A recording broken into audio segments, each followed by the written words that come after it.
자, 여러분, 비교 종교학 5-3 강의 계속 하도록 하겠습니다.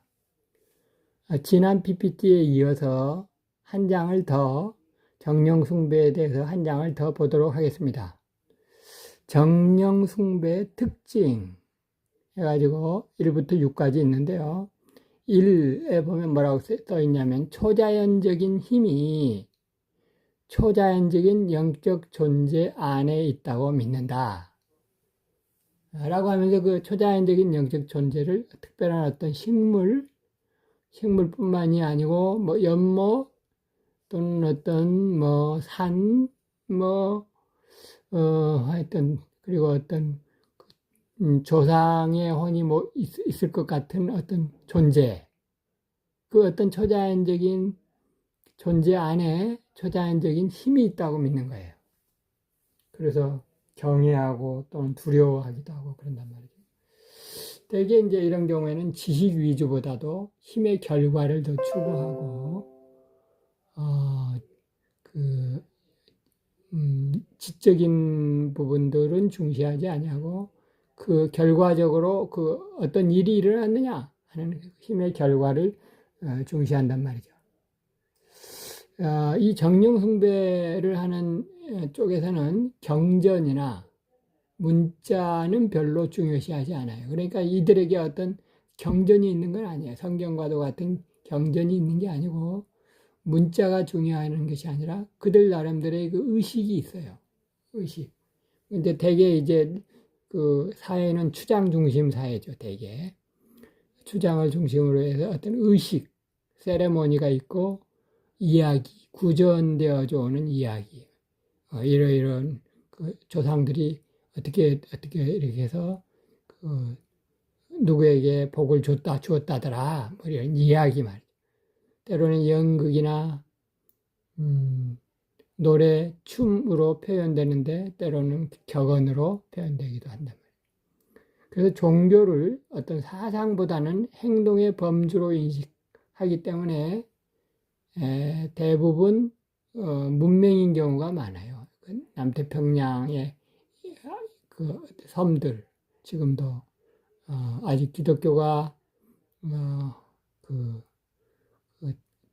활동하지 못하고 있는 남태평양의 섬들 중에는 이런 그 정령을 숭배하는 그런 섬들이 꽤 있는 것 같아요. 대부분 단순한 종교 형태예요. 사원이나 제사장적 엘리트가 없다. 사원이라는 말 대신에 뭐 교회당이나 사원이나 어떤 그런 것이 없고, 또 제사장적 엘리트, 목사나 또는 그 종교 지도자가 없고, 그냥 되게 단순해요. 다만 추장 중심이에요. 4번에 보면 혈연이나 지연 중심 부족사회, 그리고 추장 위주의 철저한 권위주의 사회. 그러니까 추장이 그 마을에 또는 그 종교의 그 사회 내에 심지어 정치에 해당하는 부분까지도 다 결정하고 그런단 말이죠. 물론 그들에게도 회의가 있지만 추장이 내리는 철저한 권위주의 사회에서 혈연이나 지연 중심인데, 여기에서는 개인의 자유나 개인의 행동은 포기되거나 유보돼요. 그 종족 중심의 의사결정이 이루어짐으로 인해서 합리성이 배제되고 개인의 자유도 배제되는 거죠.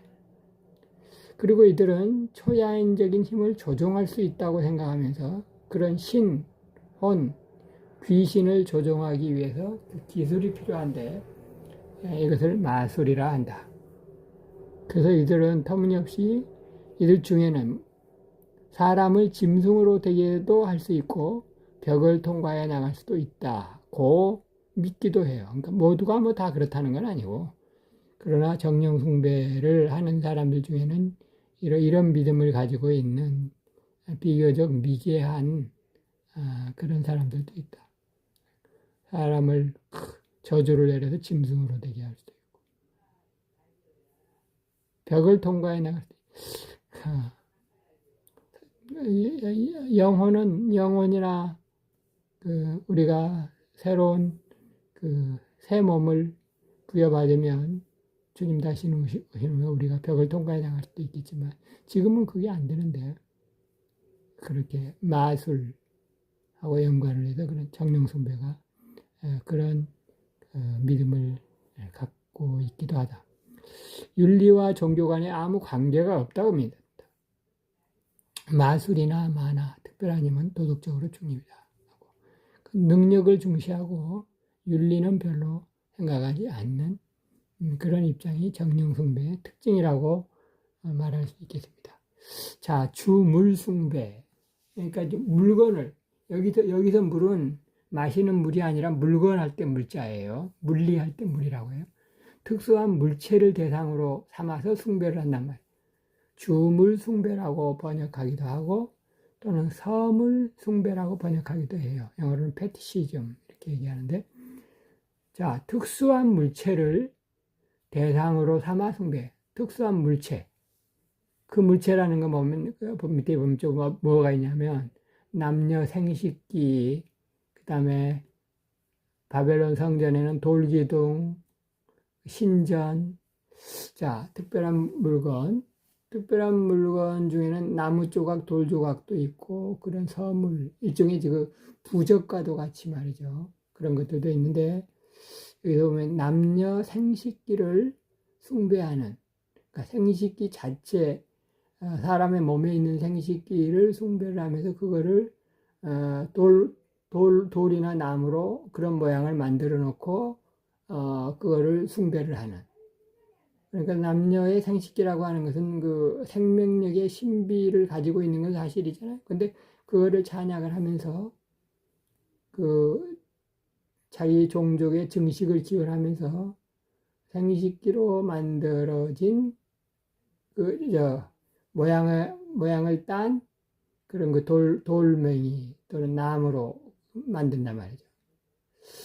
우리나라 그 제주도의 그 돌 하루방도 좀 그런 측면이 있기는 있죠. 남자의 생식기 모양과 비슷한 돌 하루방. 자, 그래서 신이 보는 앞에서 남녀가 성교를 하고 성적 홍리에 빠지기도 한다. 그래서 이제 헬라나 바벨론, 고린도, 에베소, 우리 성경의 배경이 되는 도시들도 다 그렇다고 보는데, 헬라의 디오니소스 제사. 디오니소스는 나중에 이제 로마에서는 바쿠스로 신이 바뀌나요? 그러니까 술의 신이죠. 그리고 오락을 중시하는 입장인데, 그 디오니소스 신 제사를 할 때 에로틱하게 옷을 입은 부인들이 창가를 부르면서 나아가고 어떤 성적인 어떤 욕구를 불러일으키는 경건한 것 같으면서도 하여튼 그런 욕구를 일으키게 하는 그러면서 이제 고린도 같은 경우는 고린도 여사제들이 결국 성전에서 이제 창녀로서 기능을 행사하고 그리고 그런 것들이 결국은 종족의 증식을 기원하면서도 결국은 도덕 윤리의 타락을 가져오는 그 일들이 있었습니다. 바벨론 성전에는 성기를 상징하는 돌기둥이 남아있다. 에베소의 신전에도 보면 남자의 성기가 키보다 더 큰, 성기가 사람 몸보다도 더 큰 인형이 발견되기도 해서 좀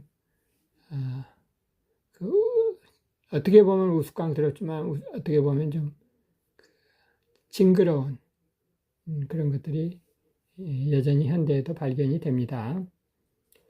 그 주물 숭배를 체계적으로 발견하는 것은 15세기에 포르투갈에서 첫 발견이 됐다고 하는 그 논문 이론이 있는데 그것이 과연 그러한지는 확답은 할 수가 없다고 하더라도 그 내용을 보면 작은 나무 조각에 영적인 힘이 있다고 믿고 또는 작은 돌 조각에 영적인 힘이 있다고 하면서 그 서물을 몸에 지니고 다니기도 한다. 한때 유럽에서는 작은 미라를 몸에 지니고 다니기도 하고 그랬어요. 근세에는 참 일종의 서물 숭배의 일환이라고도 볼 수 있고, 동양에서는 그게 이제 부적, 그리고 특정인의 속옷을 가지고 다니면 아들을 낳는다라고 하는 잘못된 미신과 연관되기도 하죠. 그래서 사자의 이빨, 낙타의 뼈, 이런 것들.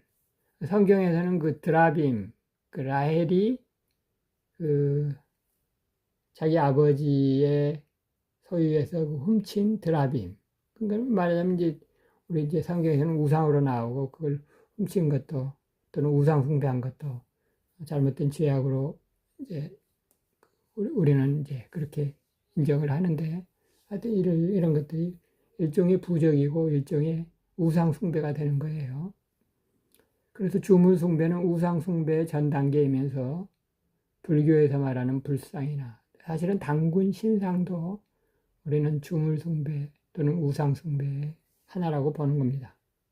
그리고 더 나아가면 큰 교회당 건물 해가지고 여기다 퀘스천 마크 했는데 오늘날 우리 기독교에서는 불교의 불상이나 단군 신상을 섬기지는 않지만 큰 교회당 건물을 마치 그렇게나 중시하면서 우상과도 같이 여기는 큰 교회가 있는 것은 이것도 일종의 우상 숭배고 큰 교회당 건물도 우상이 될 수도 있고 주물 숭배의 일환이라고도 볼 수도 있다라고 하는 하나의 우리 반성을 하자는 그런 측면이 되겠습니다.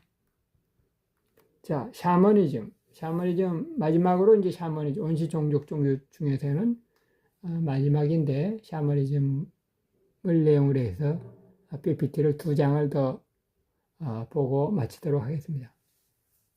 샤머니즘은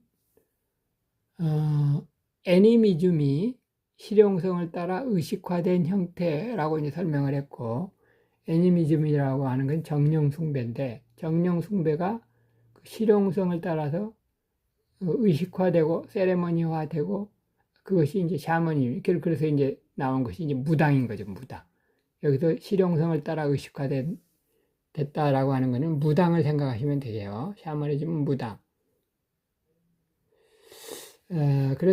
그런데 자, 일단 보십시다. 샤머니즘이라고 할 때 샤만은 어디서 나왔느냐라고 할 때 몇 가지 설이 있는데 그 중에 어떤 게 맞는지 우리가 확답은 할 수 없다고 하더라도 내용을 살펴보면 터키어의 캄이라고 하는 단어가 퉁구스어에서 샤미로 바뀌었고 러시아어에서 이 비슷한 발음이 나오고 영어에서 샤만이 나와가지고 샤머니즘이다. 이런 그 설이 있는가 하면 또 페르시아어 중에 쉐멘이라고 하는 우상을 뜻하는 그런 단어가 있는데 여기에서 사제 또는 병 고치는 자를 가리키는 것이 쉐멘이다. 이런 설도 있고 또 만주어 중에 샤만이라고 하는 단어가 있는데 그 뜻은 흥분하는 자, 엑스타시. 엑스타시에 빠져가지고 말하자면 여러분들은 무당을 생각하시면 되겠어요. 이런 의견들이 있는데 언어학적인 의견들이 있는데 언어학적인 입장에서는 세계 어느 나라의 언어들도 다 사실은 한 뿌리를 가지고 있다고 얘기를 해요. 그러니까 터키어, 페르시아, 만주어도 다 서로 한 뿌리를 가지고 있다고 보시면 이것들이 다 각 해당 지역에서 이런 단어로 사용됐구나라고 하는 측면으로 이해하시는 게 더 옳을 것 같아요. 자, 한자어에서 무당이라고 할 때 무교의 무당 무는 말이죠. 한자어에서는 그 무자가 여러분 이 무당 무자 무교할 때 무당할 때 무자를 보시면 맨 위에 한일자 같이 쭉 꽂아 있고 맨 밑에 쫙 꽂아 있단 말이죠. 맨 위는 하늘이고 맨 아래는 땅이에요. 그리고 그 사이를 연결을 했죠. 그 사이를 하늘과 땅 사이를 가지고 연결한 양쪽에 사람 인자가 하나 있고 2개 있잖아요. 이 한자어에서 이해를 하셨어요? 맨 위에 하늘이 있고 나일자, 맨 아래 나일자 땅이 있고 그 사이를 수직으로 연결을 했는데 그 연결한 양쪽에 사람 인자가 하나, 또 오른쪽에 하나, 왼쪽에 하나 이렇게 있잖아요. 그게 하늘과 땅 사이를 연결하는 사람이 무당이라고 생각을 한 거예요. 그러니까 그 한자 입장에서는 보면 그 무당이라는 단어를 나쁘게 보지는 않은 거죠. 그 직업적인 종교인 샤만이 무당인데, 무당 중에는 강신무당이 있고 세습무당이 있어요. 그 세습무당은 아버지나 어머니가 무당이면 그 자식들도 되게 무당인 경우가 많은데, 그 무당이라고 해서 신이 내렸느냐 안 내렸느냐에 따라서 강신무당, 그냥 신이 내리지 않은 무당 이렇게 있을 수가 있단 말이죠. 그러니까 어머니가 무당이어서 딸도 무당이긴 한데 신이 아직 안 내렸으면 그 작두 위에 못 올라가는 거예요. 신이 안 내렸으면 작두 위에 올라갔다가 발 비죠. 근데 신이 내리면 그 작두 위에서 팔짝팔짝 춤을 춰도 팔이 베지 않는단 말이에요. 그러니까 신이 내린 그런 강신, 신이 내렸으면 이제 용하게 그 미래도 용하게 맞추고 점괘도 나오고 그런다 해서 강신무당이고, 세습무당은 하여튼 그 신이 내리지는 않았다고 하더라도 엄마가 무당이니까 딸도 무당인 경우. 그 이제 남자 무당을 박수라고 그러죠. 박수. 성경에도 박수, 그 바울을 대적했던 박수, 남자 무당인 경우가 박수예요. 자, 종교라기보다는 특정 사상에 동반해서 신유, 치유, 그리고 주술의 기능을 수행하는 역할을 무당이 하는데, 샤만이죠. 무당은 신들의 세계에 접촉하여 그 도움으로 예언하기도 하고 악령을 쫓기도, 귀신을 쫓기도 하는 그런 그 역할을 하는 무당이란 말이죠. 자, 근데 신기한 거는 우리나라 고대와 삼국시대의 그 시조들이 다 이 샤만을 가리키는 그 요소가 있다는 거예요. 그건 어느 정도 사실인데 무슨 얘기냐? 자, 고조선의 시조인 당군, 고구려의 시조인 고주모, 신라의 시조인 박역거세, 백제의 시조인 온조, 그리고 또 작은 부족 국가들에서 있는 차차웅, 니사금이라고 하는 명칭들은 그 작은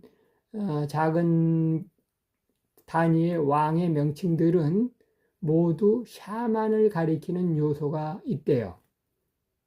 그건 왜냐하면 고대 부족 사회에서는 재정일치사회, 제사와 정치, 통치 행위가 동일했기 때문에 가령 당군이나 고주몽, 박혁거세, 온조는 그 일종의 제사장의 역할과 백성을 다스리는 통치 역할을 한꺼번에 같이 하면서, 특별히 우리나라의 그 고대 그 통치자는 그 샤머니즘의 그 제사장의 역할, 이제 나쁘게 얘기하면 무당인데, 이 경우에는 이제 지금의 우리의 무당하고 혼동할 소지가 있으니까 그냥 무당이라는 표현보다는 샤만적, 그러니까 제사장의, 좋게 얘기하면 그 고대 종교의 제사장의 역할을 하면서 백성들을 다스리는 통치 역할을 같이 했다, 이렇게 생각하시면, 예.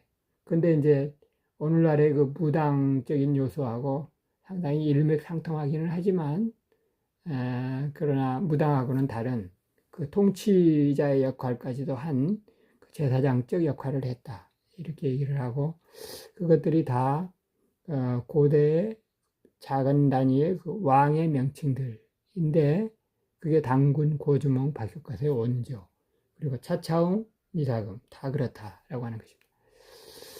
세상이나 우주에는 관심이 없어요. 이 샤머니즘의 특징은, 오늘날의 무당의 특징도 그렇지만 고대의 통치자로서의 샤만, 당군, 고주몽도 세상이나 우주에 그래도 통치자들은 조금은 관심이 있었겠죠. 그런데 중요한 건 오늘 현재 나의 삶의 행복의 조건이 무엇인가?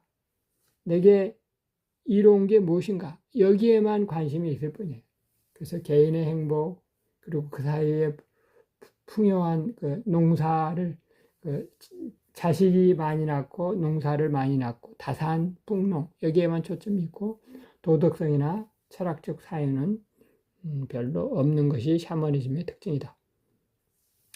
자, 마지막 PPT입니다. 한국의 샤머니즘은 주로 기능 위주로서 자연을 섬기는 신, 인간을 섬기는 신, 잡신, 옥합상제 이렇게 쭉 있는데 자연신 중에는 아까 오늘 우리 강의 중에 그 맨 첫 번째, 두 번째 PPT에서도 나왔던 하늘, 달, 별, 산, 이게 자연신, 길, 용왕, 바람, 나무, 돌신 있고, 그다음에 인간신들, 대왕신들, 여왕신, 장군신, 시조신, 뭐 천하대왕군, 지하여장군, 예, 여러분 이전에 그 각 마을마다 말이죠, 나무 그 장승들이 그 마을 입구마다 있었잖아요.